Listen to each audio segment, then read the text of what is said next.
ਵਾਹਿਗੁਰੂ ਸਾਹਿਬ JIO. ਤੇਰੇ ਕਵਨ ਕਵਨ ਗੁਣ ਕਹਿ ਕਹਿ ਗਾਵਾਂ। ਤੂੰ ਸਾਹਿਬ ਗੁਣੀ ਨਿਧਾਨਾ।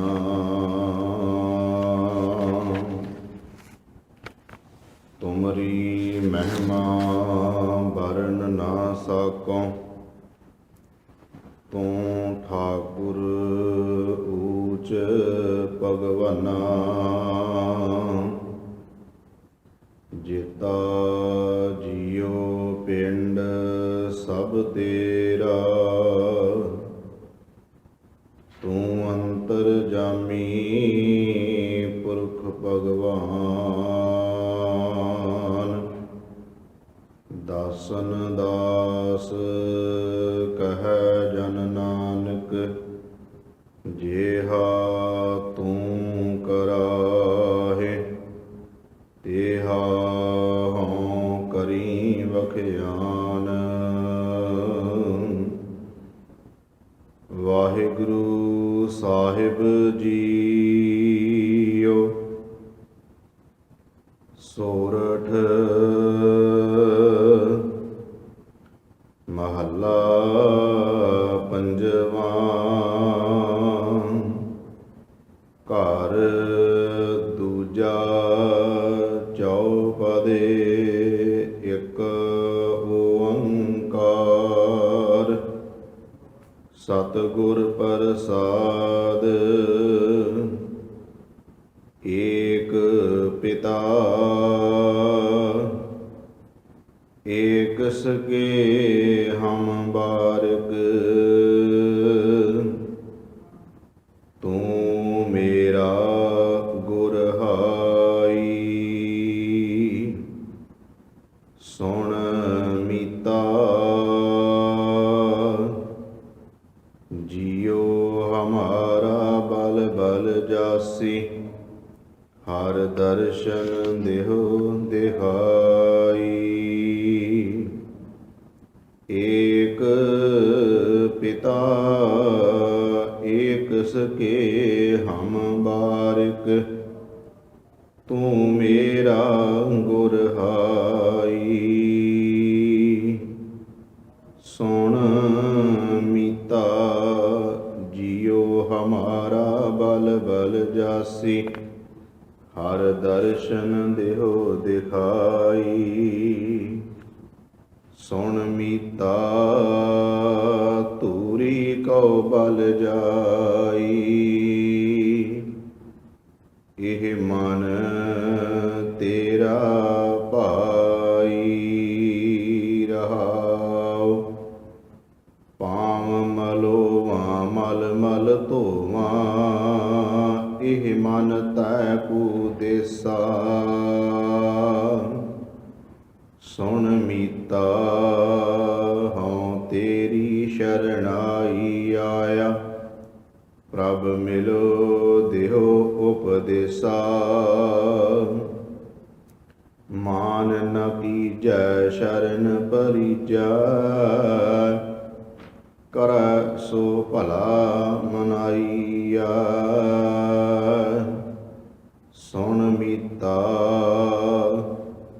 ਜੀਉ ਪਿੰਡ ਸਭ ਤਨ ਅਰ ਪੀਜੈ। ਇਉ ਦਰਸ਼ਨ ਹਰ ਜੀਉ ਪਾਈਆ। ਭਇਓ ਅਨੁਗ੍ਰਹ ਪ੍ਰਸਾਦ ਸੰਤਨ ਕਾ। ਹਰ ਨਾਮਾ ਹੈ ਮੀਠਾ। ਜਨ ਨਾਨਕ ਕੋ ਗੁਰ ਕਿਰਪਾ ਧਾਰੀ। ਸਭ ਆਕੁਲ ਨਿਰੰਜਨ ਡੀਠਾ। ਭਇਓ ਅਨੁਗ੍ਰਹ ਪ੍ਰਸਾਦ ਸੰਤਨ ਕਾ। ਹਰ ਨਾਮਾ ਹੈ ਮੀਠਾ। ਜਨ ਨਾਨਕ ਕੋ ਗੁਰ ਕਿਰਪਾ ਧਾਰੀ।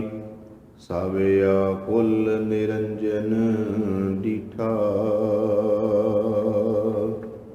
ਵਾਹਿਗੁਰੂ ਜੀ ਕਾ ਖਾਲਸਾ ਵਾਹਿਗੁਰੂ ਜੀ ਕੀ ਫਤਿਹ। ਪਰਮ ਸਨਮਾਨਯੋਗ ਚਵਰ ਛਤਰ ਤਖਤ ਦੇ ਮਾਲਕ ਜੁਗੋ ਜੁਗ ਅਟਲ, ਧੰਨ ਧੰਨ ਸਤਿਗੁਰੂ ਗੁਰੂ ਗ੍ਰੰਥ ਸਾਹਿਬ ਸੱਚੇ ਪਾਤਸ਼ਾਹ ਜੀ ਦੀ ਪਾਵਨ ਪਵਿੱਤਰ ਹਜ਼ੂਰੀ ਅੰਦਰ ਸੁਭਾਏਮਾਨ ਗੁਰੂ ਸਵਾਰੇ ਸਤ ਸੰਗੀ ਜਨੋ, ਧੰਨ ਧੰਨ ਸਤਿਗੁਰੂ ਗੁਰੂ ਗ੍ਰੰਥ ਸਾਹਿਬ ਸੱਚੇ ਪਾਤਸ਼ਾਹ ਜੀ ਦੀ ਅਪਾਰ ਬਖਸ਼ਿਸ਼ ਰਹਿਮਤ ਹੋਈ ਹੈ। ਅੰਮ੍ਰਿਤ ਵੇਲੇ ਤੋਂ ਗਰੀਬ ਨਵਾਜ ਪਾਤਸ਼ਾਹ ਤਖਤ ਸਾਹਿਬ ਤੇ ਪ੍ਰਕਾਸ਼ਮਾਨ ਹੋ ਕੇ ਸੰਗਤਾਂ ਨੂੰ ਦਰਸ਼ਨ ਦੀਦਾਰ ਬਖਸ਼ਿਸ਼ ਕਰ ਰਹੇ ਹਨ। ਅੰਮ੍ਰਿਤ ਵੇਲੇ ਦੇ ਸੁੰਦਰ ਸਜੇ ਦੀਵਾਨਾਂ ਵਿੱਚ ਨਿਤਨੇਮ ਬਾਣੀਆਂ ਦੇ ਪਾਠ, ਗੁਰਮੰਤਰ ਦੇ ਜਾਪ, ਆਸਾ ਦੀ ਵਾਰ ਦਾ ਕੀਰਤਨ ਆਪ ਜੀਆਂ ਨੂੰ ਸਰਵਣ ਕਰਵਾ ਕੇ ਗਏ ਨੇ। ਭਾਈ ਭਾਈ ਅਮਰਦੀਪ ਸਿੰਘ ਜੀ ਸੁਲਤਾਨਪੁਰ ਲੋਧੀ ਵਾਲਿਆਂ ਦਾ ਰਾਗੀ ਜਥਾ, ਜੋ ਇਸ ਗੁਰੂ ਨਾਨਕ ਦਰਬਾਰ ਲਸਾਲ ਕੈਨੇਡਾ ਵਿਖੇ ਪਹਿਲੀ ਵਾਰ ਭਾਈ ਸਾਹਿਬ ਹੁਣਾਂ ਨੇ ਇਸ ਸਥਾਨ ਤੇ ਹਾਜ਼ਰੀ ਭਰੀ ਹੈ। ਵੈਸੇ ਭਾਵੇਂ ਕੈਨੇਡਾ ਵਿੱਚ ਉਹਨਾਂ ਨੇ ਕਈ ਚੱਕਰ ਲਾਏ ਹਨ, ਪਰ ਇਸ ਗੁਰੂ ਘਰ ਵਿੱਚ ਉਹਨਾਂ ਨੇ ਪਹਿਲੀ ਵਾਰ ਉਹਨਾਂ ਨੂੰ ਸਮਾਂ ਭਾਵੇਂ ਥੋੜ੍ਹਾ ਮਿਲਿਆ ਹੈ, ਪਰ ਉਹਨਾਂ ਨੇ ਸੰਗਤਾਂ ਦੇ ਵਿੱਚ ਆਪਣੀ ਇਸ ਵਾਹਿਗੁਰੂ ਵੱਲੋਂ ਮਿਲੀ ਹੋਈ ਕੀਰਤਨ ਦੀ ਦਾਤ ਦਾ ਚੰਗਾ ਪ੍ਰਭਾਵ ਪਾਇਆ ਹੈ। ਸਤਿਗੁਰੂ ਕਿਰਪਾ ਕਰਨ ਫਿਰ ਉਹਨਾਂ ਨੂੰ ਮੌਕਾ ਮਿਲੇ ਉਹ ਵੱਧ ਸੰਗਤਾਂ ਦੀ ਸੇਵਾ ਕੀਰਤਨ ਦੁਆਰਾ ਕਰ ਸਕਣ। ਅੱਜ ਭਾਈ ਸਾਹਿਬ ਉਹਨਾਂ ਦਾ ਆਖਰੀ ਇਸ ਗੁਰੂ ਘਰ ਵਿਖੇ ਦੀਵਾਨ ਸੀ। ਸੋ ਅਸੀਂ ਗੁਰੂ ਘਰ ਵੱਲੋਂ ਸਮੁੱਚੀ ਸਾਧ ਸੰਗਤ ਵੱਲੋਂ ਉਹਨਾਂ ਦਾ ਧੰਨਵਾਦ ਕਰਦੇ ਹਾਂ ਤੇ ਆਸ ਕਰਦੇ ਹਾਂ ਕਿ ਉਹ ਫਿਰ ਛੇਤੀ ਸੰਗਤਾਂ ਦੇ ਇਸ ਸਥਾਨ ਤੇ ਆ ਕੇ ਦਰਸ਼ਨ ਕਰਨ ਤੇ ਕੀਰਤਨ ਦੁਆਰਾ ਸੰਗਤਾਂ ਦੀ ਸੇਵਾ ਕਰਨ। ਸੋ ਆਓ ਸਾਧ ਸੰਗਤ, ਜੋ ਸਤਿਗੁਰਾਂ ਨੇ ਅੰਮ੍ਰਿਤ ਵੇਲੇ ਇਲਾਹੀ ਫਰਮਾਨ ਹੁਕਮਨਾਮੇ ਦੇ ਰੂਪ ਵਿੱਚ ਬਖਸ਼ਿਸ਼ ਕੀਤਾ ਸਮੁੱਚੀ ਮਾਨਵਤਾ ਦੇ ਭਲੇ ਲਈ, ਉਸ ਦੀ ਵਿਚਾਰ ਧੰਨ ਸ਼੍ਰੀ ਗੁਰੂ ਅਰਜਨ ਦੇਵ ਮਹਾਰਾਜ ਜੀ ਆਪ ਮਤ ਬੁੱਧ ਬਖਸ਼ਿਸ਼ ਕਰਕੇ ਪਾਵਨ ਪਵਿੱਤਰ ਸ਼ਬਦ ਦੀ ਵਿਚਾਰ ਕਰਵਾ ਲੈਣ। ਕਰੋ ਕਿਰਪਾ ਜਿਤਨੇ ਮਾਈ ਭਾਈ ਗੁਰੂ ਚਰਨਾਂ 'ਚ ਬੈਠੇ ਹੋ, ਮਨ ਦਾ ਟਿਕਾਓ ਇਕਾਗਰਤਾ ਦੀ ਦਾਤ ਵਾਸਤੇ ਸਾਰੇ ਮਿਲ ਕੇ ਉਚਾਰਨ ਕਰੀਏ ਜੀ। ਸਤਨਾਮ ਸ਼੍ਰੀ ਵਾਹਿਗੁਰੂ ਜੀ। ਕਰੋ ਕਿਰਪਾ। ਸਤਨਾਮ ਸ਼੍ਰੀ ਵਾਹਿਗੁਰੂ ਜੀ। ਅੱਜ ਦਾ ਪਾਵਨ ਪਵਿੱਤਰ ਮੁੱਖ ਵਾਕ ਧੰਨ ਧੰਨ ਸਤਿਗੁਰੂ ਗੁਰੂ ਅਰਜਨ ਦੇਵ ਮਹਾਰਾਜ ਜੀ ਦਾ ਉਚਾਰਨ ਕੀਤਾ ਹੋਇਆ ਰਾਗ ਸੋਰਠ ਵਿੱਚ ਹੈ ਤੇ ਗੁਰੂ ਗ੍ਰੰਥ ਸਾਹਿਬ ਜੀ ਦੇ ਪਾਵਨ ਅੰਗ 611 ਅੰਗ ਤੋਂ ਸ਼ੁਰੂ ਹੋ ਕੇ 612 ਅੰਗ ਤੇ ਸ਼ਬਦ ਦੀ ਸਮਾਪਤੀ ਹੁੰਦੀ ਹੈ। ਸਤਿਗੁਰੂ ਗੁਰੂ ਅਰਜਨ ਦੇਵ ਮਹਾਰਾਜ ਜੀ ਅੱਜ ਦੇ ਪਾਵਨ ਪਵਿੱਤਰ ਸ਼ਬਦ ਵਿੱਚ ਇੱਕ ਜਗਿਆਸੂ ਦਾ ਜ਼ਿਕਰ ਕਰ ਰਹੇ ਨੇ, ਜਿਹਦੇ ਅੰਦਰ ਮਿਲਣ ਦੀ ਤਾਂਘ ਹੈ, ਤੜਫ ਹੈ, ਤੇ ਜਿਹੜਾ ਮਿਲਿਆ ਹੋਇਆ ਹੈ ਉਸ ਨੂੰ ਪੁੱਛਦੇ ਨੇ, ਮੇਰੇ ਵੀਰ, ਮੇਰੇ ਮਿੱਤਰ, ਮੇਰੇ ਭਰਾ, ਮੇਰੇ ਦੋਸਤ, ਮੈਨੂੰ ਵੀ ਉਸ ਪ੍ਰਭੂ ਪਰਮਾਤਮਾ ਦੇ ਨਾਲ ਮਿਲਾ ਦੇ ਜਿਹਦੇ ਨਾਲ ਤੂੰ ਮਿਲਿਆ ਹੋਇਆ ਹੈ। ਮੇਰੇ ਅੰਦਰ ਵੀ ਉਸ ਨੂੰ ਮਿਲਣ ਦੀ ਤਾਂਘ ਹੈ। ਇਸ ਬਦਲੇ ਵਿੱਚ ਮੈਂ ਤੈਨੂੰ ਆਪਣਾ ਮਨ, ਤਨ, ਧਨ ਸਭ ਕੁਝ ਸੌਂਪ ਦਿਆਂਗਾ। ਜੋ ਤੂੰ ਕਹੇਗਾ ਮੈਂ ਉਸ ਨੂੰ ਮੰਨਾਂਗਾ, ਪਰ ਮੇਰੇ ਤੇ ਵੀ ਕਿਰਪਾ ਕਰ। ਮੈਂ ਤੇਰੇ ਚਰਨਾਂ ਦੀ ਧੂੜੀ ਬਣਨ ਵਾਸਤੇ ਆਇਆ। ਮੈਨੂੰ ਉਸ ਨਿਰੰਕਾਰ ਪਰਮਾਤਮਾ ਪ੍ਰਭੂ ਨਾਲ ਮਿਲਾ, ਕਿਉਂਕਿ ਵੀਰ ਮੈਨੂੰ ਸਮਝ ਆਈ ਹੈ ਕਿ ਸਾਡਾ ਪ੍ਰਭੂ ਪਰਮਾਤਮਾ ਪਰਮੇਸ਼ਰ ਉਹ ਮਾਂ ਬਾਪ ਸਾਡਾ ਇੱਕੋ ਹੀ ਹੈ। ਅਸੀਂ ਉਹਦੇ ਬੱਚੇ ਹਾਂ। ਬੱਚੇ ਹੋਣ ਕਰਕੇ ਤੂੰ ਮੇਰਾ ਵੱਡਾ ਵੀਰ ਹੈ, ਮੇਰਾ ਵੱਡਾ ਭਰਾ ਹੈ। ਤੂੰ ਮਿਲਿਆ ਹੋਇਆ, ਤੇਰੇ ਰਾਹੀਂ ਮੈਂ ਵੀ ਉਸ ਪਰਮਾਤਮਾ ਨਾਲ ਸਾਂਝ ਪਾ ਲਵਾਂ। ਅੱਜ ਦੇ ਸ਼ਬਦ ਦਾ ਇਹ ਸਮੁੱਚਾ ਭਾਵ ਹੈ। ਗੁਰੂ ਗ੍ਰੰਥ ਸਾਹਿਬ ਮਹਾਰਾਜ ਜੀ ਦੀ ਪਾਵਨ ਪਵਿੱਤਰ ਬਾਣੀ ਜਦੋਂ ਅਸੀਂ ਪੜ੍ਹਦੇ ਹਾਂ, ਸਾਡੇ ਸਾਹਮਣੇ ਬੇਅੰਤ ਐਸੇ ਸ਼ਬਦ ਆਉਂਦੇ ਨੇ ਜਿਨ੍ਹਾਂ ਵਿੱਚ ਜਗਿਆਸੂ ਆਪਣੀ ਜਗਿਆਸਾ ਨੂੰ ਪ੍ਰਗਟ ਕਰਦਾ ਹੈ। ਭਾਵੇਂ ਗੁਰੂ ਮਹਾਰਾਜ ਜੀ ਨੇ ਉਹਨਾਂ ਸ਼ਬਦਾਂ ਨੂੰ ਆਪਣੇ ਉੱਪਰ ਲੈ ਕੇ ਸਾਡੇ ਭਲੇ ਵਾਸਤੇ ਉਚਾਰਨ ਕੀਤੇ ਨੇ, ਪਰ ਉਹਦੇ ਵਿੱਚ ਜਗਿਆਸਾ ਝਲਕਦੀ ਹੈ। ਜਿਵੇਂ ਸ਼ਬਦ ਹੈ, ਜੋ ਦੀਸੈ ਗੁਰ ਸਿੱਖੜਾ ਤਿਸ ਨਿਵ ਨਿਵ ਲਾਗੂ ਪਾਏ ਜੀਓ, ਆਖਾਂ ਬਿਰਥਾ ਜੀ ਕੀ ਗੁਰ ਸੱਜਣ ਦੇ ਮਿਲਾਏ ਜੀਓ। ਇਹ ਮਨ ਤੈ ਕੋ ਡੇਵਸਾ ਮੇਰਾ ਮਨ ਅਨੰਤ ਨ ਕਾਹੂ ਜਾਏ ਜੀਓ, ਸੋਈ ਦਸ ਉਪਦੇਸੜਾ। ਇਹ ਮੇਰੇ ਵੀਰ ਮੈਨੂੰ ਉਪਦੇਸ਼ ਦੇ, ਜਿਸ ਉਪਦੇਸ਼ ਦੇ ਨਾਲ ਮੈਨੂੰ ਉਸ ਪ੍ਰਭੂ ਪਰਮਾਤਮਾ ਮਿਲ ਜਾਵੇ, ਮੇਰਾ ਭਟਕਦਾ ਹੋਇਆ ਮਨ ਟਿਕ ਜਾਵੇ। ਫਿਰ ਉਹ ਜਗਿਆਸੂ ਕਹਿੰਦਾ ਹੈ, ਹਉ ਆਇਆ ਦੂਰੋਂ ਚੱਲ ਕੇ ਵੀਰ, ਮੈਨੂੰ ਇਹ ਸਮਝ ਆਈ ਹੈ ਕਿ ਇਹ ਸਫ਼ਰ ਬੜਾ ਲੰਮਾ ਜਿਹੜਾ ਤੈਅ ਕੀਤਾ ਹੈ। ਦੂਰੋਂ ਚੱਲ ਕੇ ਦਾ ਮਤਲਬ ਇਹ ਨਹੀਂ ਹੈ ਕਿ ਆਪਾਂ ਬਾਹਰੀ ਤੌਰ 'ਤੇ ਆ ਮੀਲਾਂ ਦੀ ਦੂਰੀ ਦੀ ਇੱਥੇ ਜ਼ਿਕਰ ਨਹੀਂ ਕੋਈ। ਇੱਥੇ ਦੂਰੀ ਕਿਹੜੀ ਹੈ ਜਿਹੜੀ ਸਤਿਗੁਰੂ ਗਰੀਬ ਨਿਵਾਜ ਪਾਤਸ਼ਾਹ ਨੇ ਧੰਨ ਸ਼੍ਰੀ ਗੁਰੂ ਅਰਜਨ ਦੇਵ ਮਹਾਰਾਜ ਨੇ ਜ਼ਿਕਰ ਕੀਤਾ, ਉਹ ਦੂਰੀ ਹੈ ਕੇਤੇ ਰੁੱਖ ਬਿਰਖ ਹਮ ਚੀਨੇ, ਕੇਤੇ ਪਸ਼ੂ ਉਪਾਏ, ਕੇਤੇ ਨਾਗ ਕੁਲੀ ਮੈਂ ਆਏ, ਕੇਤੇ ਪੰਖ ਉਡਾਏ। ਉਹ ਦੂਰੀ ਕਿਹੜੀ ਹੈ? ਕਈ ਜਨਮ ਭੈ ਕੀਟ ਪਤੰਗਾ, ਕਈ ਜਨਮ ਗਜ ਮੀਨ ਕੁਰੰਗਾ, ਕਈ ਜਨਮ ਪੰਖੀ ਸਰਪ ਹੋਇਓ, ਕਈ ਜਨਮ ਹੈਵਰ ਬਿਰਖ ਜੋਇਓ। ਮਿਲ ਜਗਦੀਸ਼ ਮਿਲਣ ਕੀ ਬਰੀਆ, ਚਿਰਨ ਕਾਲ ਦੇ ਸੰਜਰੀਆ। ਇਹ ਇੰਨੀ ਲੰਮੀ ਦੂਰੀ ਤੋਂ ਬਾਅਦ ਜਿਹਦੇ ਬਾਰੇ ਧੰਨ ਸ਼੍ਰੀ ਗੁਰੂ ਤੇਗ ਬਹਾਦਰ ਮਹਾਰਾਜ ਜੀ ਕਹਿੰਦੇ ਨੇ, ਫਿਰਤ ਫਿਰਤ ਬਹੁਤੇ ਜੁਗ ਹਾਰਿਓ, ਮਾਨਸ ਦੇਹ ਲਹੀ। ਜਿਸ ਦੂਰੀ ਦੇ ਬਾਰੇ ਭਗਤ ਕਬੀਰ ਸਾਹਿਬ ਜੀ ਕਹਿੰਦੇ ਨੇ, ਗੁਰ ਸੇਵਾ ਤੇ ਭਗਤ ਕਮਾਈ, ਤਬ ਇਹ ਮਾਨਸ ਦੇਹੀ ਪਾਈ। ਇਸ ਦੇਹੀ ਕੋ ਸਿਮਰੈ ਦੇਵ, ਸੋ ਦੇਹੀ ਭਜ ਹਰ ਕੀ ਸੇਵ। ਭਜੋ ਗੋਬਿੰਦ ਭੂਲ ਮਤ ਜਾਹੋ, ਮਾਨਸ ਜਨਮ ਕਾ ਇਹੀ ਲਾਹ। ਇਹ ਲੰਮੀ ਦੂਰੀ ਤੋਂ ਬਾਅਦ ਮਨੁੱਖਾ ਜੀਵਨ ਮਿਲਿਆ ਮੇਰੇ ਵੀਰ। ਹਉ ਆਇਆ ਦੂਰੋਂ ਚੱਲ ਕੇ, ਐ ਮੇਰੇ ਵੀਰ ਮੇਰੇ ਭਰਾ, ਮੈਨੂੰ ਸਮਝ ਇੰਨੀ ਕੁ ਆਈ ਹੈ ਕਿ ਲੰਮਾ ਸਫ਼ਰ ਕਰਕੇ ਇਹ ਮਨੁੱਖਾ ਜੀਵਨ ਮਿਲਿਆ ਹੈ। ਹਉ ਆਇਆ ਦੂਰੋਂ ਚੱਲ ਕੇ, ਮੈਂ ਤੱਕੀ ਤਉ ਸ਼ਰਨਾਏ ਜੀਓ। ਮੈਂ ਆਸਾ ਰੱਖੀ ਚਿੱਤ ਮੈਂ, ਮੇਰਾ ਸਭੋ ਦੁੱਖ ਗਵਾਏ ਜੀਓ। ਐ ਮੇਰੇ ਵੀਰ, ਮੈਂ ਆਸ ਲੈ ਕੇ ਆਇਆ ਕਿ ਮੇਰੇ ਸਾਰੇ ਦੁੱਖ ਚਲੇ ਜਾਣ, ਪਰ ਮੇਰੇ ਤੇ ਕਿਰਪਾ ਕਰ, ਮੈਨੂੰ ਮਿਲਾ ਉਸ ਪਰਮਾਤਮਾ ਨਾਲ।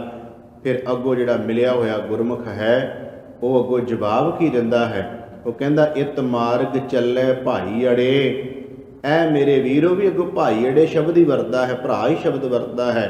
ਉਹ ਕਹਿੰਦਾ, ਮੇਰੇ ਵੀਰ, ਜੇ ਤੂੰ ਆਪਣੀ ਜਗਿਆਸਾ ਮੇਰੇ ਅੱਗੇ ਰੱਖੀ ਹੈ, ਫਿਰ ਮੈਂ ਤੈਨੂੰ ਇੱਕ ਗੱਲ ਦੱਸਾਂਗਾ ਕਿ ਜੋ ਕੁਝ ਮੈਨੂੰ ਪ੍ਰਾਪਤ ਹੋਇਆ ਹੈ, ਜਿਵੇਂ ਹੋਇਆ, ਐ ਮੇਰੇ ਵੀਰ ਤੈਨੂੰ ਵੀ ਉਹੀ ਕੰਮ ਕਰਨੇ ਪੈਣਗੇ। ਉਹ ਕਹਿੰਦਾ, ਕੀ ਕਰਾਂ? ਕਹਿਣ ਲੱਗਾ, ਇਤ ਮਾਰਗ ਚੱਲੈ ਭਾਈ ਅੜੈ, ਗੁਰ ਕਹੈ ਸੋ ਕਾਰ ਕਮਾਏ ਜੀਓ। ਮੇਰੇ ਵੀਰ, ਇਸ ਮਾਰਗ ਤੇ ਚੱਲਣ ਲਈ ਕੀ ਕਰਨਾ ਪਏਗਾ? ਜਿਹੜਾ ਕੰਮ ਸਾਨੂੰ ਗੁਰੂ ਨੇ ਆਖਿਆ ਵੀਰੋ, ਤੈਨੂੰ ਵੀ ਕਰਨਾ ਪੈਣਾ। ਇਤ ਮਾਰਗ ਚੱਲੈ ਭਾਈ ਅੜੇ, ਗੁਰ ਕਹੈ ਸੋ ਕਾਰ ਕਮਾਏ ਜੀਓ।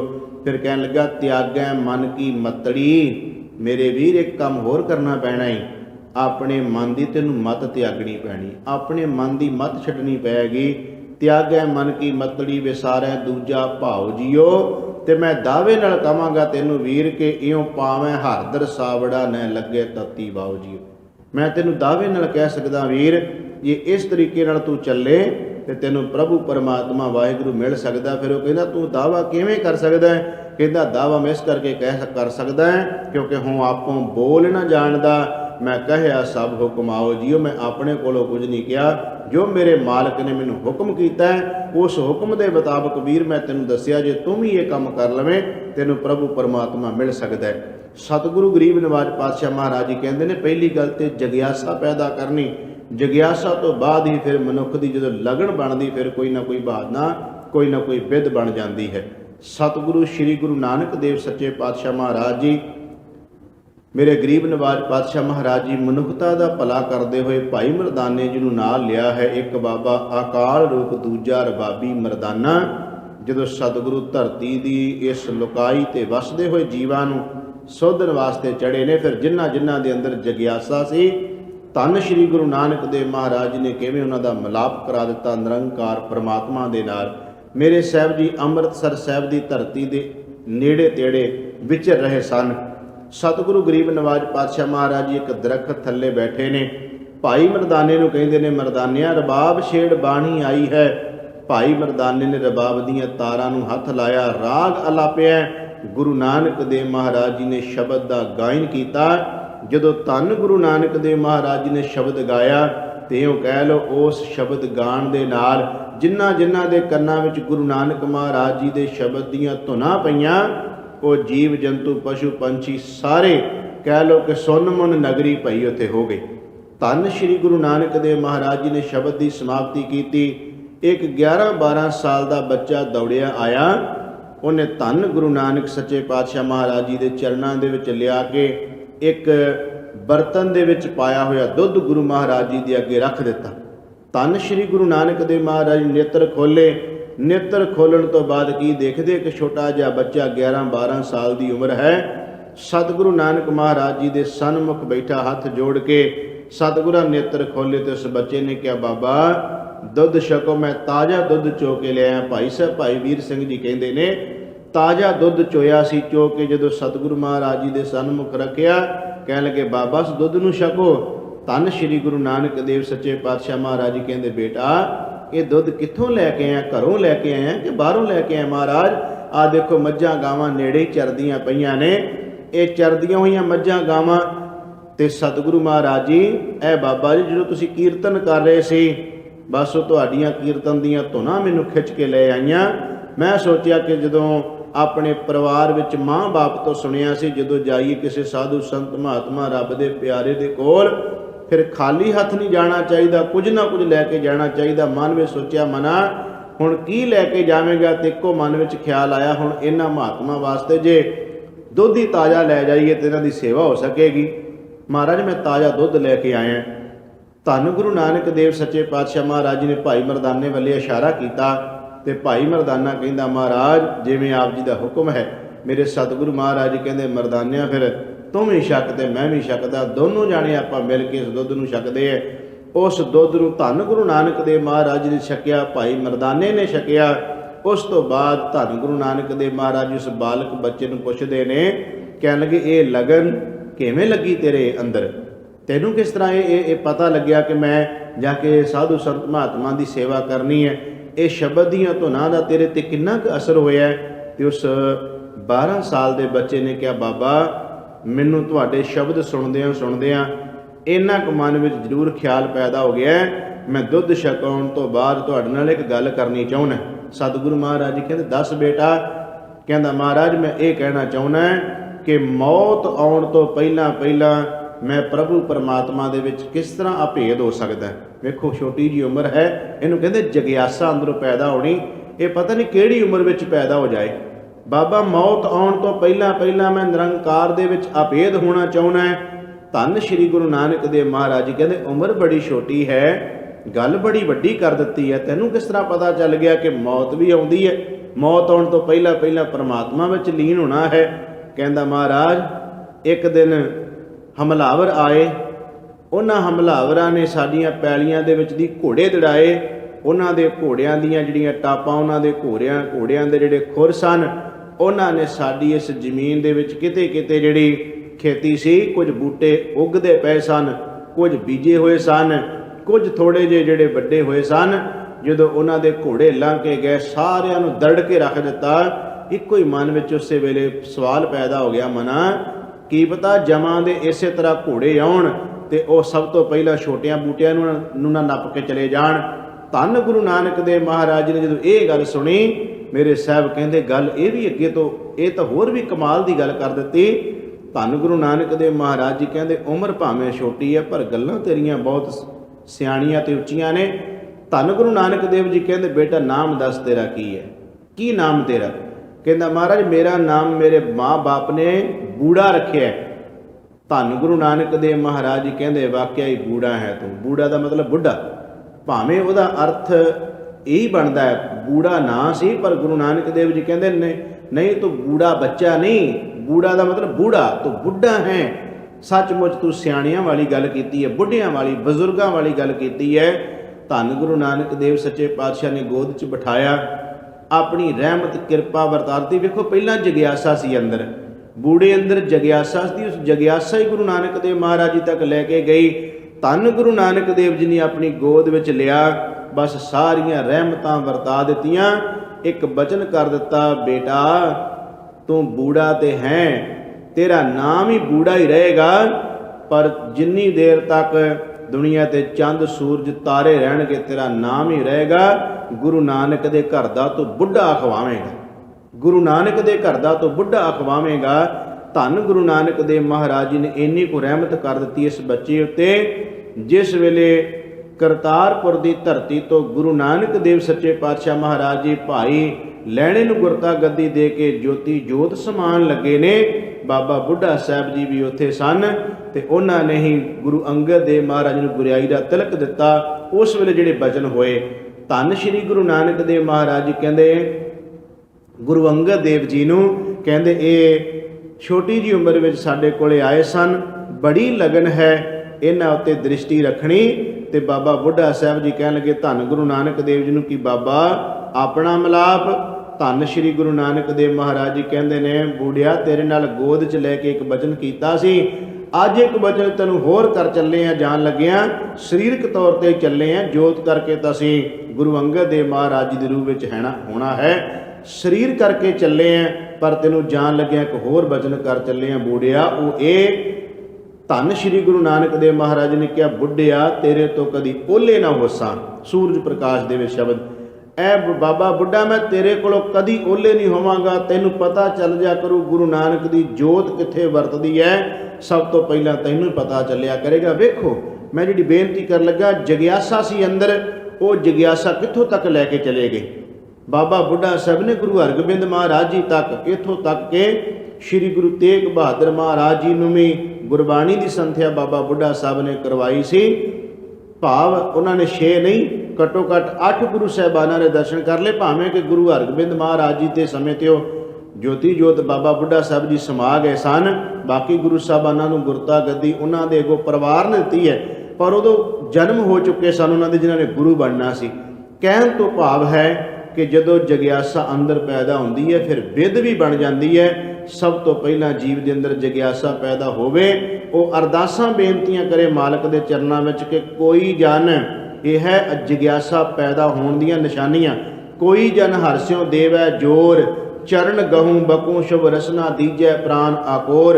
जदों जगियासा पैदा होंदी है, फिर गुरु रामदास महाराज जी कहंदे इहो जिहियां अरदासां निकलदियां ने कि कोई आण मिलावे मेरा प्रीतम प्यारा हों तिस पै आप विचाई।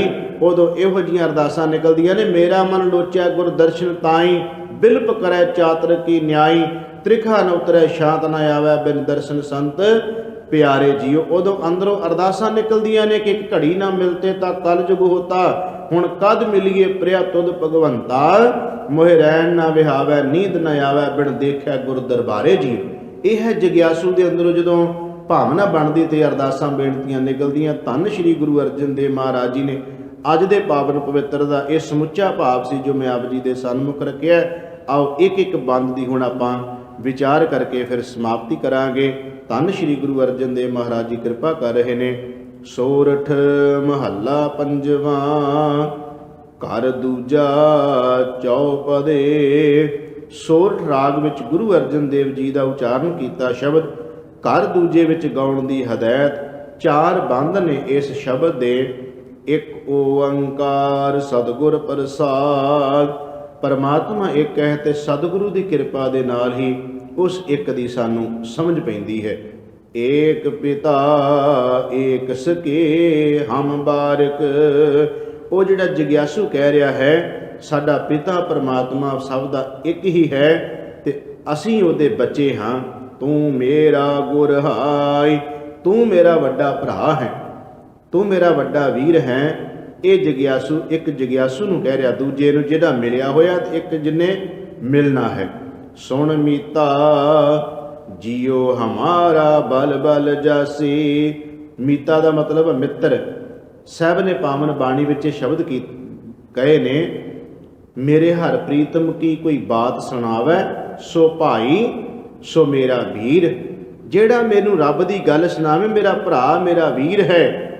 ਤੇ ਅੱਜ ਕਿਸੇ ਲੰਮੇ ਚੋਲੇ ਵਾਲੇ ਬਾਬੇ ਨੂੰ ਤੁਸੀਂ ਵੀਰ ਕਹਿ ਕੇ ਵੇਖੋ ਖਾਂ, ਭਲਾ ਭਰਾ ਕਹਿ ਕੇ ਵੇਖੋ ਖਾਂ, ਭਾਈ ਕਹਿ ਕੇ ਵੇਖੋ ਖਾਂ, ਉਹ ਕਹੇਗਾ ਵੀ ਮੈਨੂੰ ਬਾਬਾ ਕਿਉਂ ਨਹੀਂ ਕਿਹਾ, ਮੈਨੂੰ ਸੰਤ ਕਿਉਂ ਨਹੀਂ ਕਿਹਾ। ਬਾਣੀ 'ਚ ਸਾਹਿਬ ਕਹਿੰਦੇ ਅਸੀਂ ਆਪਸ ਵਿੱਚ ਇੱਕ ਦੂਜੇ ਦੇ ਵੀਰ ਤੇ ਭਰਾ ਹਾਂ, ਇੱਕ ਦੂਜੇ ਨਾਲ ਗੁਰੂ ਦੀ ਗੱਲ ਕਰਨ ਸੁਣਨ ਸੁਣਾਉਣ ਵਾਲੇ। ਪਰ ਕੌਣ ਅਖਵਾਉਂਦਾ ਹੈ? ਇੱਥੇ ਤਾਂ ਅਗਲੇ ਕਹਿੰਦੇ ਵੱਡੇ ਵੱਡੇ ਲਫ਼ਜ਼ ਜ਼ਰੂਰ ਨਾਲ ਲਾ ਦਿਓ, ਮਹਾਨ ਰਾਜ ਜੋਗੀ ਰਾਜ ਤਪੀਸਵ ਬ੍ਰਹਮ ਗਿਆਨੀ 108 ਫਲਾਨਾ ਫਲਾਨਾ, ਕਿੰਨਾ ਕੁਝ ਉਹੋ ਜਿਹਾ ਲਵਾਉਣ ਵਾਲੇ ਤੇ ਉਹੋ ਜਿਹੇ ਲਾਉਣ ਵਾਲੇ। ਉਹਨਾਂ ਨੂੰ ਰਤਾ ਨਹੀਂ ਹੁੰਦਾ ਵੀ ਗੁਰੂ ਦੀ ਹਜ਼ੂਰੀ ਵਿੱਚ ਏਡੇ ਏਡੇ ਲੰਮੇ ਸ਼ਬਦ ਜੋ ਲਿਖਵਾਉਣੇ ਆ ਜਾਂ ਅਖਵਾਉਣੇ ਆ। ਤੇ ਉਹਦੇ ਨਾਲ ਜੇ ਭਾਈ ਵੀ ਕਹਿ ਦਾਂਗੇ ਤੇ ਕੀ ਹੈ, ਭਾਈ ਸ਼ਬਦ ਮਾੜਾ ਨਹੀਂ ਹੈ। ਭਰਾ ਗੁਰੂ ਨਾਨਕ ਸਾਹਿਬ ਨੇ ਕਿੰਨੀ ਵਾਰ ਬਾਣੀ 'ਚ ਸ਼ਬਦ ਵੀ ਵਰਤਿਆ ਹੈ, ਆਪਣੇ ਨਾਲ ਰਹਿਣ ਵਾਲੇ ਸਾਥੀ ਨੂੰ ਵੀ ਭਾਈ ਕਿਹਾ।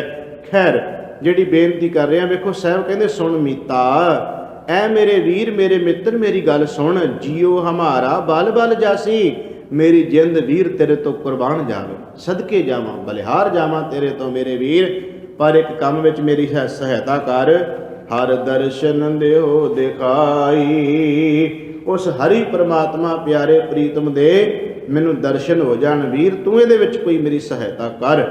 ਸੁਣ ਮੀਤਾ ਧੂਰੀ ਕਉ ਬਲ ਜਾਈ। ਸੁਣ ਮੇਰੇ ਵੀਰ, ਸੁਣ ਮੇਰੇ ਮਿੱਤਰ, ਸੁਣ ਮੇਰੇ ਭਰਾ ਮੇਰੇ ਦੋਸਤ, ਮੈਂ ਤੇਰੀ ਧੂਰੀ ਤੋਂ ਕੁਰਬਾਨ ਜਾਵਾਂ, ਸਦਕੇ ਜਾਵਾਂ, ਬਲਿਹਾਰ ਜਾਵਾਂ। ਇਹ ਮਨ ਤੇਰਾ ਭਾਈ। ਮੇਰੇ ਵੀਰ ਮੈਂ ਮਨ ਵੀ ਤੈਨੂੰ ਦੇ ਦਿਆਂਗਾ, ਕਿਉਂਕਿ ਖੇਡ ਹੀ ਸਾਰੀ ਮਨ ਦੀ ਹੈ, ਖੇਡ ਹੀ ਸਾਰੀ ਇਸ ਮਨ ਦੀ ਹੈ। ਇਸ ਕਰਕੇ ਮੇਰੇ ਵੀਰ ਮੈਂ ਮਨ ਤੇਰੇ ਅੱਗੇ ਅਰਪਣ ਕਰਦਾ ਹਾਂ। ਤੇ ਮੈਨੂੰ ਦੱਸ ਮੈਂ ਮਨ ਕਰਕੇ ਜੇ ਤੇਰੇ ਅੱਗੇ ਅਰਪਣ ਕਰਦੇ ਹਾਂ ਤੇ ਫਿਰ ਤੂੰ ਮੇਰੇ ਤੇ ਕਿਰਪਾ ਕਰ। ਜਿਵੇਂ ਤੂੰ ਪ੍ਰਭੂ ਪਰਮਾਤਮਾ ਨਾਲ ਮਿਲਿਆ ਹੋਇਆ, ਤੈਨੂੰ ਉਸ ਦੀ ਪ੍ਰਾਪਤੀ ਹੋਈ ਹੈ, ਮੈਨੂੰ ਵੀ ਕੋਈ ਢੰਗ ਤਰੀਕਾ ਜੁਗਤੀ ਦੱਸਣਾ ਕਰ। ਤੋ ਸਾਹਿਬ ਕਿਰਪਾ ਕਰਦੇ ਨੇ। ਪਾਮ ਮਲੋਵਾ ਮਲ ਮਲ ਧੋਵਾਂ, ਇਹ ਮਨ ਤੈ ਕੂ ਦੇਸਾ। ਮੇਰੇ ਵੀਰ ਜੇ ਇਸ ਬਦਲੇ ਵਿੱਚ ਤੇਰੀ ਸੇਵਾ ਵੀ ਕਰਨੀ ਪਵੇ, ਤੇਰੇ ਪੈਰ ਧੋਵਾਂ, ਤੇਰੇ ਪੈਰ ਮਲਾਂ, ਇਹ ਮਨ ਤੈਨੂੰ ਦੇਵਾਂ। ਇੱਕ ਨਿਮਰਤਾ ਦੇ ਪ੍ਰਤੀਕ ਸ਼ਬਦ ਨੇ। ਇਹਦਾ ਅਰਥ ਇਹ ਨਹੀਂ ਲੈ ਲੈਣਾ ਵੀ ਜੇ ਕੋਈ ਕਥਾ ਕੀਰਤਨ ਬਾਣੀ ਪਾਠ ਪੜ੍ਹਦਾ ਸੁਣਾਉਂਦਾ ਹੈ ਤੇ ਆਪਾਂ ਹੁਣ ਉਹਦੇ ਪੈਰ ਧੋ ਧੋ ਕੇ ਪੀਣ ਲੱਗ ਪਈਏ। ਇਹਦੇ ਅਰਥ ਇਹ ਨਹੀਂ। ਇੱਕ ਨਿਮਰਤਾ ਭਾਵ ਦੇ ਵਿੱਚ ਸ਼ਬਦ ਹੁੰਦੇ ਨੇ। ਜਿਸ ਤਰ੍ਹਾਂ ਅਸੀਂ ਕਹਿੰਦੇ ਅਸੀਂ ਤੁਹਾਡੇ ਵਾਸਤੇ ਅੱਖਾਂ ਦੀਆਂ ਪਲਕਾਂ ਵਿਛਾ ਕੇ ਬੈਠੇ ਹਾਂ। ਇਹ ਥੋੜ੍ਹਾ ਹੁੰਦਾ ਵੀ ਅੱਖਾਂ ਦੀਆਂ ਕਿਸੇ ਨੇ ਪੁਤਲੀਆਂ ਕੱਢ ਕੇ ਤੇ ਸੜਕ ਦੇ ਉੱਤੇ ਰੱਖੀਆਂ ਹੁੰਦੀਆਂ ਨੇ। ਇੱਕ ਸ਼ਬਦ ਹੁੰਦੇ ਨੇ ਅਗਲੇ ਦੇ ਸਤਿਕਾਰ ਵਜੋਂ ਕਿ ਅਸੀਂ ਜੀ ਤੁਹਾਡੇ ਵਾਸਤੇ ਪਲਕਾਂ ਵਿਛਾ ਕੇ ਬੈਠੇ ਹਾਂ ਅੱਖਾਂ ਦੀਆਂ, ਆਓ ਤਾਂ ਸਹੀ ਅਸੀਂ ਤੁਹਾਨੂੰ ਆਪਣੀ ਅੱਖਾਂ 'ਚ ਵਸਾਈ ਬੈਠੇ ਹਾਂ। ਹੁਣ ਕਿਸੇ ਦੀਆਂ ਅੱਖਾਂ 'ਚ ਥੋੜ੍ਹਾ ਬੰਦਾ ਬਹਿ ਸਕਦਾ। ਇਹ ਇੱਕ ਪਿਆਰ ਦੇ ਸ਼ਬਦ ਹੁੰਦੇ ਆ, ਅਗਲੇ ਵਾਸਤੇ ਸਤਿਕਾਰ ਦੇ ਸ਼ਬਦ ਹੁੰਦੇ ਆ। ਸਾਹਿਬ ਜੀ ਕਹਿੰਦੇ ਨੇ ਐ ਮੇਰੇ ਵੀਰ, ਉਹ ਜਗਿਆਸੂ ਕਹਿੰਦਾ ਵੀਰ ਮੈਂ ਤੇਰੇ ਅੱਗੇ ਹੱਥ ਜੋੜਦਾ ਵੀਰ, ਮੈਂ ਤੇਰੇ ਪੈਰ ਧੋਵਾਂ, ਮੈਂ ਤੇਰੇ ਪੈਰ ਮਲਾਂ ਤੇ ਇਹ ਮਨ ਤੈਂ ਕੂ ਦੇਸਾਂ ਵੀਰ, ਮੈਂ ਤੈਨੂੰ ਆਪਣਾ ਮਨ ਦੇ ਕੇ ਨਿਮਰਤਾ ਭਾਵ ਵਿੱਚ ਤੈਨੂੰ ਬੇਨਤੀ ਕਰਦਾ ਹਾਂ। ਸੁਣ ਮੀਤਾ ਹਉ ਤੇਰੀ ਸ਼ਰਨਾਈ ਆਇਆ। ਐ ਮੇਰੇ ਵੀਰ ਮੈਂ ਤੇਰੀ ਸ਼ਰਨ ਵਿੱਚ ਆਇਆ ਹਾਂ, ਤੇਰੇ ਪਾਸ ਆਇਆ, ਤੇਰੇ ਕੋਲ ਆਇਆ ਹਾਂ। ਪ੍ਰਭ ਮਿਲੋ ਦੇਹੋ ਉਪਦੇਸਾ। ਐ ਮੇਰੇ ਵੀਰ ਮੈਨੂੰ ਉਪਦੇਸ਼ ਦੇ, ਦੱਸ ਮੈਨੂੰ ਉਹ ਢੰਗ ਤਰੀਕਾ ਜੁਗਤੀ ਜਿਹਦੇ ਨਾਲ ਮੈਨੂੰ ਹਰੀ ਪ੍ਰਮਾਤਮਾ ਪਰਮੇਸ਼ਰ ਦਾ ਮਿਲਾਪ ਹੋ ਜਾਏ। ਹੁਣ ਅਗਲਾ ਜਿਹੜਾ ਮਿਲਿਆ ਹੋਇਆ ਹੈ ਉਹ ਅੱਗੋਂ ਜਵਾਬ ਕੀ ਦਿੰਦਾ ਹੈ। ਹੁਣ ਮਿਲੇ ਹੋਏ ਨੇ ਇਹ ਜਵਾਬ ਨਹੀਂ ਦਿੱਤਾ ਕਿ 5 ਚੌਂਕੀਆਂ ਐਤਵਾਰ ਭਰੀ ਮੇਰੇ ਕੋਲੇ, ਫਿਰ 5 ਚੌਂਕੀਆਂ ਭਰਨ ਤੋਂ ਬਾਅਦ ਮੈਂ ਤੈਨੂੰ ਦੱਸਾਂਗਾ ਵੀ ਉਹ ਢੰਗ ਕੀ ਹੁੰਦਾ, ਉਹ ਤਰੀਕਾ ਕੀ ਹੁੰਦਾ ਹੈ। ਉਹਨੇ ਇਹ ਨਹੀਂ ਕਿਹਾ ਵੀ ਮੇਰੇ ਨੇੜੇ ਕੰਨ ਕਰ ਤੇ ਕੰਨ ਵਿੱਚ ਮੈਂ ਤੇਰੇ ਫੂਕ ਮਾਰਦਾ ਤੇ ਉਹ ਫੂਕ ਮਾਰਨ ਨਾਲ ਹੀ ਤੈਨੂੰ ਰੱਬ ਦੀ ਪ੍ਰਾਪਤੀ ਹੋ ਜਾਏਗੀ। ਉਹਨੇ ਇਹ ਨਹੀਂ ਕਿਹਾ ਕਿ ਹੁਣ ਮੈਂ ਤੈਨੂੰ ਇਹਦੇ ਵਾਸਤੇ ਕੋਈ ਧੂਣੀਆਂ ਤਪਾਉਣੀਆਂ, ਜਟਾਂ ਵਧਾਉਣੀਆਂ, ਪੁੱਠੇ ਲਟਕਣਾ, ਇਹ ਗੱਲ ਤਾਂ ਨਹੀਂ ਉਸਨੇ ਅੱਗੋਂ ਕਹੀ। ਉਹਨੇ ਕਿਹਾ ਵੀਰ ਜੋ ਕੁਝ ਮੈਨੂੰ ਪ੍ਰਾਪਤ ਹੋਇਆ ਮੈਂ ਤੈਨੂੰ ਦੱਸਣ ਲੱਗਿਆ, ਜੇ ਤੂੰ ਵੀ ਇਹ ਕੰਮ ਕਰੇਗਾ ਤੇ ਤੈਨੂੰ ਵੀ ਮਿਲ ਪਵੇਗਾ। ਕੀ ਕਰਨਾ ਪੈਣਾ ਮੇਰੇ ਵੀਰ? ਉਹ ਅਗਲਾ ਜਿਹੜਾ ਮਿਲਿਆ ਹੋਇਆ ਹੈ ਹੁਣ ਕੋਈ ਜਵਾਬ ਕੀ ਦਿੰਦਾ ਹੈ। ਮਾਨ ਨ ਕੀਜੈ ਸ਼ਰਨ ਪਰਿਜੈ, ਕਰੈ ਸੋ ਭਲਾ ਮਨਾਈਐ। ਮੇਰੇ ਵੀਰ ਪਹਿਲੀ ਗੱਲ ਤੇ ਵੀ ਮਾਨ ਹੰਕਾਰ ਇਹ ਆਪਣੇ ਅੰਦਰੋਂ ਤਿਆਗ ਦੇ।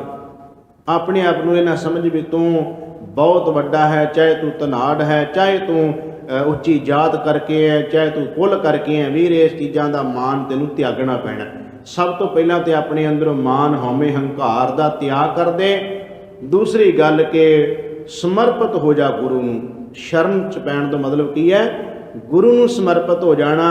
जे तू उन्होंने मिलना चाहुंदा तो फिर वीर केवल उसे नूं ही अपने मन दिल विच टिका के रख। हुण होर किसी दे फुरने, होर किसी दा चित्र, होर किसी दे ख्याल अंदरों सारे कढ दे, ओदी शरण विच पै के समर्पित हो जा उसनूं। ते तीजा काम मेरे वीर एक होर करना पैना ही, करै सो भला मनाइयै। मेरे वीरा फिर जो रब करेगा भला करके मनना पैना। वो दुख देवे सुख देवे कुछ भी करे, वो सत करके वीर तेन मनना पैना। ये ना कभी मैं 4 दिन गुरुद्वारे आया तो मेरा नुकसान हो गया, मैं गुरुद्वारे गया तो नुकसान क्यों होया। वीर ये गल्लां नहीं फिर तेनों करनियां पैणियां। तू ये ना कमी मैं 4 दिन बाणी पढ़ी तो जदों दा मैं बाणी पढ़ लगा मैनूं तां कष्ट आ गया।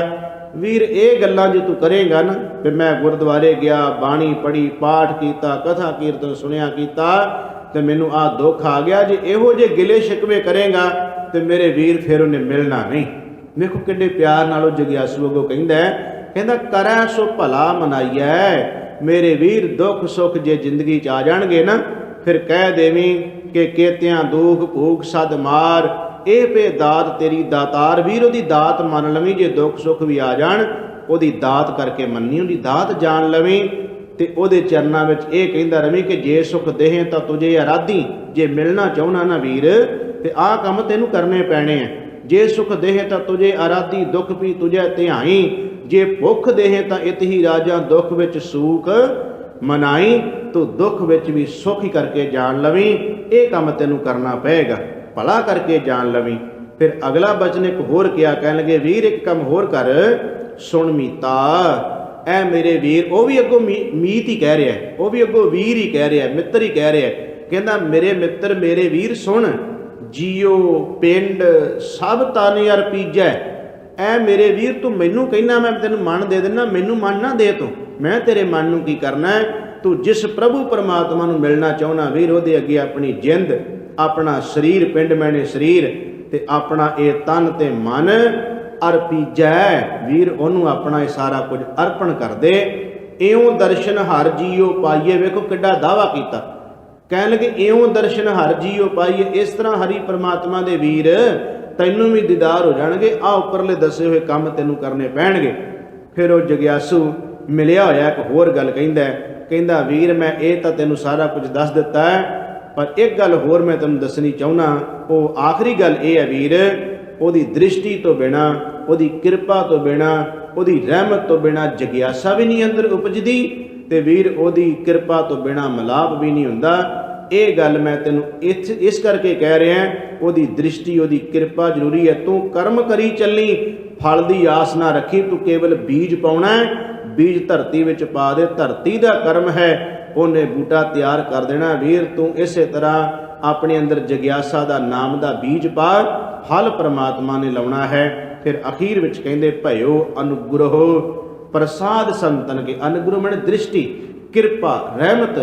ओदी दृष्टि ओदी कृपा होएगी ना, हर नामा है मीठा। वीर फिर हरि दा नाम बड़ा मिठा लगन लग पैंदा है। जन नानक गौ गुर, जन नानक गौ गुर कृपा धारी, सब अकुल निरंजन डीठा।